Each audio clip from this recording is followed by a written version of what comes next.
Wishtree by Katherine Applegate.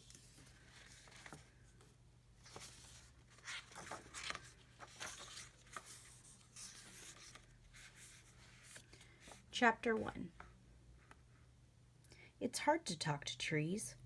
We're not big on chit-chat. That's not to say we can't do amazing things. Things you'll probably never do. Cradle downy owlets, steady flimsy tree forts, photosynthesize. But talk to people. Not so much. And just try to get a tree to tell a good joke.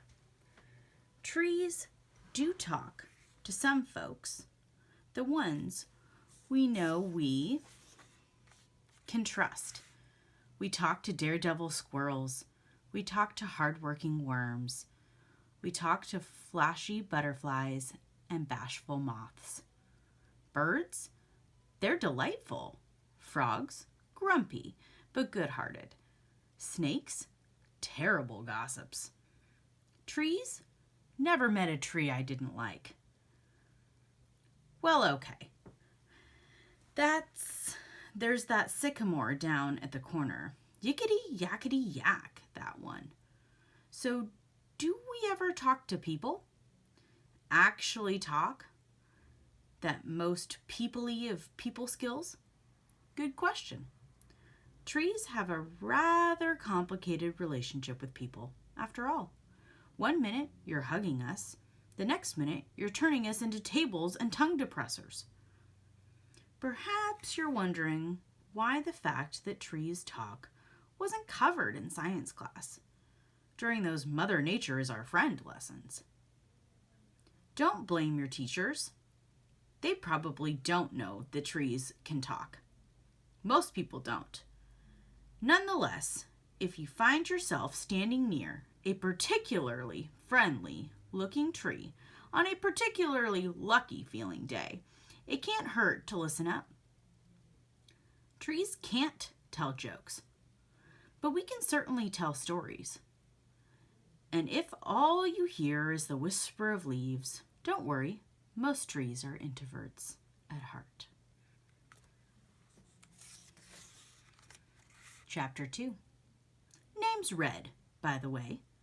Maybe we've met. Oak tree near the elementary school. Big, but not too. Sweet shade in the summer and fine color in the fall. I'm proud to say that I'm a northern red oak, also known as Quercus rubra. Red oaks are one of the most common trees in North America. In my neighborhood alone, hundreds upon hundreds of us are weaving our roots into the soil, like knitters on a mission. I have ridged reddish-gray bark, leathery leaves, and pointed lobes, stubborn, searching roots, and if I do say so myself, the best fall color on the street. Red doesn't begin to do me justice. Come October, I look like I'm ablaze. It's a miracle the fire department doesn't try to hose me down every autumn. You might be surprised to learn that all red oaks are named red. Likewise, all sugar maples are called sugar. All junipers are called juniper. And all boojum trees are called boojum. That's how it is in tree world. We don't need names to tell one another apart. Imagine a classroom where every child is named Melvin. Imagine the poor teacher trying to take attendance each morning. It's a good thing trees don't go to school. Of course, there are exceptions to the name rule. Somewhere in Los Angeles, there's a palm tree who insists on being called Karma. But you know how Californians can be. Chapter 3.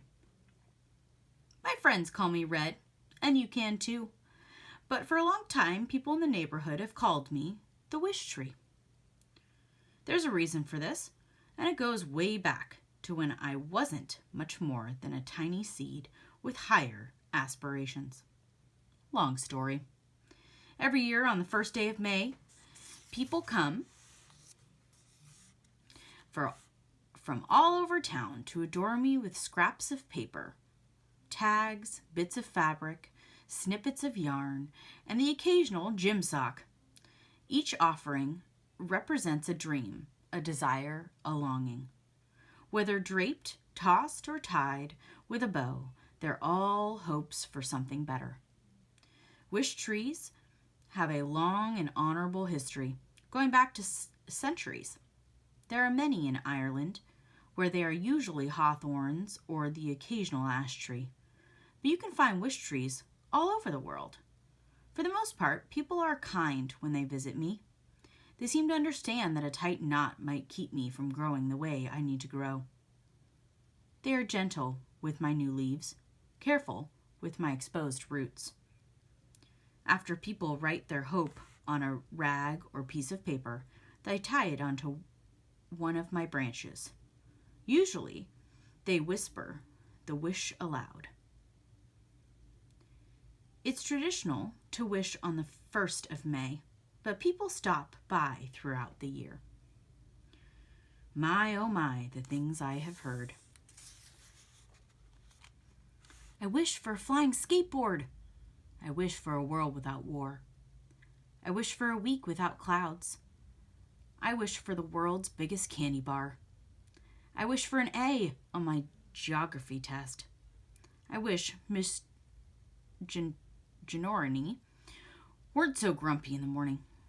I wish my gerbil could talk. I wish my dad could get better. I wish I weren't hungry sometimes.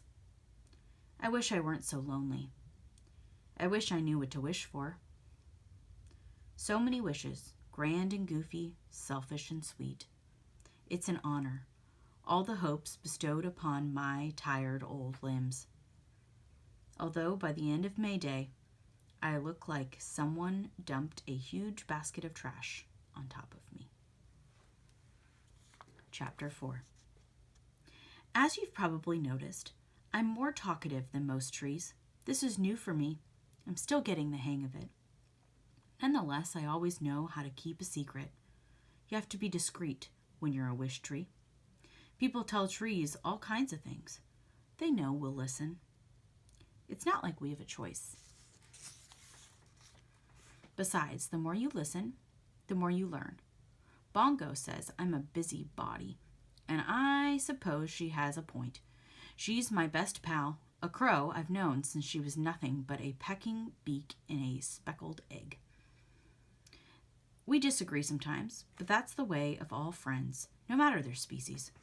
I've seen many surprising friendships during my life. A pony and a toad, a red-tailed hawk and a white-footed mouse, a lilac bush and a monarch butterfly. All of them had disagreements from time to time. I think Bongo's too pessimistic for such a young bird. Bongo thinks I'm too optimistic for such an old tree. It's true, I am an optimist. I prefer to take the long view on life. Old as I am, I've been both good and bad, and I've seen far more good than bad. So Bongo and I agree to disagree, and that's fine. We're very different, after all. Bongo, for example, thinks the way we trees name ourselves is ridiculous. As if the custom with crows, Bongo chose her name after her first flight.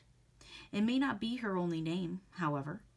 Crows changed names on a whim. Bongo's cousin, Gizmo, has had 17 names. Sometimes crows adopt human names. I've seen more Joe Crows than I've seen sunny days. Sometimes they name themselves after things that catch their fancy. Pop Top, Jujube, or Death Rat. They'll name themselves after aerobatic maneuvers. Death Spiral, or Barrel Roll, or after colors. Aubergine, or Beetle Black. Some crows opt for sounds they're fond of making. Crows are excellent mimics. I've met crows named Wind Chime, 18-wheeler, and Grouchy Cab Driver. not to mention a few others that are not appropriate for polite company. Down the street lives an aspiring rock band composed of 4 middle schoolers. They practice in a garage. Their instruments include an accordion, a bass guitar, a tuba, and a bongo drums. The band has yet to perform outside of the garage, but Bongo loves to sit on the roof and sway to the music. Chapter 5. Names aren't the only way we differ from crows. Some trees are male, some trees are female, and some, like me, are both. It's confusing, as if so often the case with nature. Call me she, call me he, anything will work. Over the years, I've learned that botanists, those lucky souls who study the lives of plants all day, call some trees, such as hollies and willows, dioecious, which means they have separate male and female trees. Lots of other trees like me are called monoecious. That's just a fancy way of saying that one of the same plant you'll find separate male and female flowers. It's also evidence that trees have far more interesting lives than you sometimes give us credit for. All right. I'll write your assignment below this video. Thanks for listening.